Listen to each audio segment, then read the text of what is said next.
Kali ini kita ingin berbagi pesan yang sangat singkat. Yang dalam singkat ini kita ingin mengingatkan baik kepada diri saya pribadi dan kepada kita semua tentang satu bagian dari ayat Al-Quran yang kiranya penting kita renungi, yaitu Quran surah ke-81 At-Takwir di ayat ke-26. Saat Allah Subhanahu wa Ta'ala berfirman, "Fa'aina tadhhabun?" Maka engkau itu sesungguhnya mau kemana? Ayat yang singkat tapi begitu padat dan sangat mendalam, memberikan satu kesan yang cukup menusuk ke dalam jiwa setiap manusia. Pertanyaan yang datang langsung dari pencipta kita, sesungguhnya engkau mau kemana?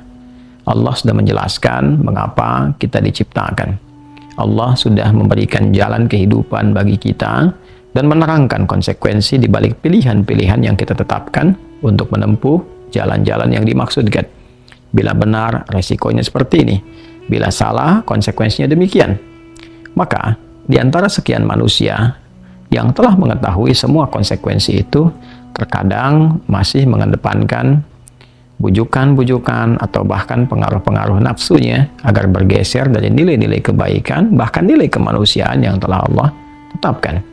Ketika Allah menyampaikan, "Tidaklah aku ciptakan jin dan manusia itu kecuali untuk menaati aku, untuk beribadah kepada aku." Jadi sifat menjalani kehidupan di muka bumi ini adalah dilandaskan pada kepatuhan kita kepada Allah Subhanahu wa Ta'ala. Kepatuhan itulah yang disebut dengan ibadah.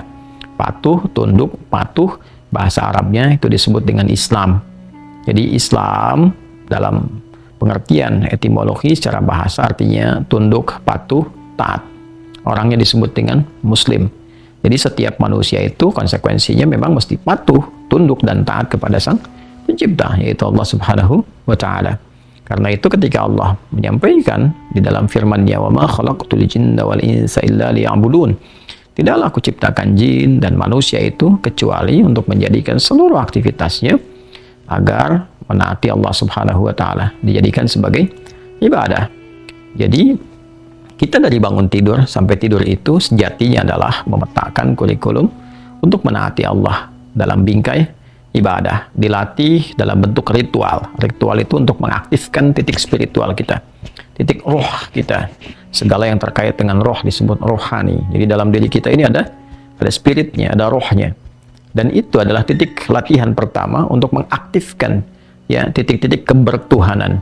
Jadi ketika Allah sampaikan, "Tidaklah aku ciptakan engkau kecuali untuk menaatiku." Nah, titik ketaatan itu ya disebut dengan titik ritualnya.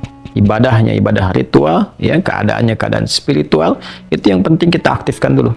Itu sebabnya diminta kita sholat untuk mengoneksikan diri kita, mengaktifkan sinyal itu dengan Allah Subhanahu wa Ta'ala, dengan Sang Pencipta. Sehingga ketika terkoneksi, terbangun kesadaran dari dalam diri kita sebagai sebuah fitrah. Nanti kesadaran itu yang akan membimbing bagian dari sifat intelektual kita, titik intelektual, ya IQ itu, ya intellectual question. Kemudian nanti titik fisik kita, physical question. Jadi nanti yang menggerakkan adalah titik spiritualnya. Ini yang memberi perintah.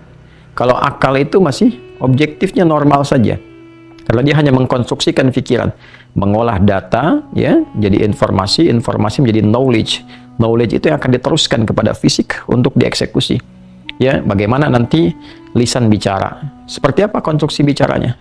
Mengatur katanya bagaimana? Memilihnya seperti apa? Menjelaskannya bagaimana? Tapi perintah untuk melakukan itu sumbernya dari sini. Ya, dari titik terdalamnya. Di dalam itu cuma ada dua. Ada jiwa takwa, ada jiwa fujur. Fa'alhamaha fujuraha wa taqwaha. Maka di dalam diri manusia itu, di titik paling dalamnya itu ada nilai kebaikan, disebut dengan takwa, karakter moral kebaikan. Ada yang buruk disebut dengan fujur. Nama lainnya disebut dengan nafsu. Karena dari fujur keluar su, melewati nafas. Nafas ketemu su jadi nafsu. Quran surah ke-12 ayat 53. Wa ma ubarni'u nafsi innan nafsa la'ammaratum bis-su illa ma rahimah rabbi. Maka semua tindakan kita, menatap, mendengar, berbicara, bertutur, sampai dengan berjalan, ujung kepala sampai ujung kaki, yang kita jadikan sebagai bagian dari perangkat beraktivitas itu, semua tatanannya, perintahnya kalau tidak dari takwa adalah dari fujur. Kalau bukan dari sifat baik, sifat buruk yang bersumber dari nafsunya. Maka semua kegiatan yang kita desain dalam setiap hari itu, kita tata. Dan Allah tanya, baik, engkau untuk apa bekerja? Ya Allah, saya ingin mencari rezeki. Baik, bagus. Untuk dapat uang. Setelah dapat uang mau kemana? Pengen kaya. Setelah kaya mau ngapain? Beli ini, beli itu. Setelah itu mau ngapain? Ditanya terus sampai ujungnya. Fa'ina tadhhabun. Sampai ke titik puncaknya. Kalau kamu sudah meraih apa yang kamu inginkan itu, harta sudah banyak, terkumpul, sudah mewah, rumah sudah megah, mobil melimpah, hidup juga kaya begitu rupa, terus mau ngapain? Ya. Maka orang-orang yang bingung pada akhirnya, dia mencari-cari ketenangan. Akhirnya balik lagi. Sudah kaya segala rupa, cuma cari ketenangan, akhirnya balik lagi ke desa, nyewa gubuk, nanam kangkung, nanam cabai. Terus kalau memang dengan seperti itu bisa bahagia, kenapa selama ini kerja keras mendapatkan sesuatu yang dikumpulkan?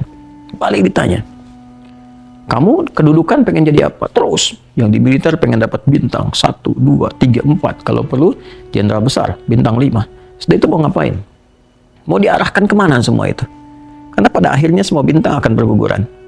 Ya, wafat juga, meninggal juga. Kalau sudah selesai, purna, selesai.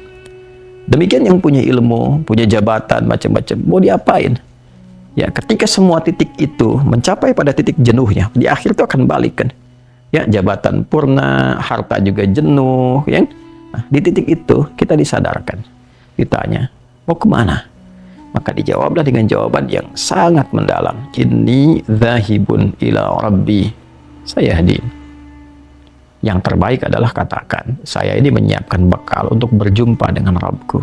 Itu jawaban yang paling indah. Ya, jadi kalau ditanya, mau kemana hidup ini? Kata Quran jawab, aku menyiapkan bekal untuk kembali dan berjumpa dengan Rabbku yang telah menciptaku. Dari situlah kemudian Allah katakan, aku berikan petunjuk kalau begitu. Ya, Din. Ya, aku berikan petunjuk, kata Allah. Jadi orang-orang yang menyiapkan semua aktivitasnya dan dia lakukan untuk Allah, berjumpa dengan Allah, maka Allah akan berikan petunjuk dalam setiap aktivitas kehidupannya. Diberi petunjuk bagaimana mata memandang, telinga mendengar, lisan bicara, sampai kaki berjalan. Sehingga dia betul-betul menjadi pengabdi dari Rabb-Nya yang maha menyayanginya. Pengabdi disebut dengan abdun, jamaknya disebut dengan ibadun. Yang maha menyayangi disebut Rahman, maka disebutlah dia dengan ibadur Rahman. Wa ibadur Rahman alladzina yamshuna 'alal ardi hauna wa idza khatabahumul jahiluna qalu salama. Demikian di surah Al-Furqan itu. Itulah puncak yang mesti kita ikhtiarkan dalam kehidupan, yang kita selalu sampaikan dan komitmenkan sejak bangun tidur. Dan kita katakan, alhamdulillahilladzi ahyana ba'da ma amatana wa ilaihin nusyur. Terima kasih ya Allah, segala puji hanya milik-Mu yang telah memberi kesempatan hamba menjalani kehidupan. Padahal Engkau telah tahan nyawa hamba tadi dalam tidur. Sesuai ajal Kau berikan kesempatan. Hamba berjanji ya Allah, hamba akan menyebar beraktivitas untuk mencari bekal menghadap-Mu. Saudara-saudariku, sedalam, sejauh, sebanyak kegiatan, aktivitas jabatan yang telah kita kumpulkan, harta benda, pengetahuan, sampai detik ini, apakah betul-betul sudah kita siapkan sebagai bekal untuk bertemu dengan Allah? Atau hanya sekedar mengumpulkan semua itu tanpa arah, yang pada akhirnya bertemu dengan kejenuhan kembali? Renungkanlah malam ini, malam Jumat.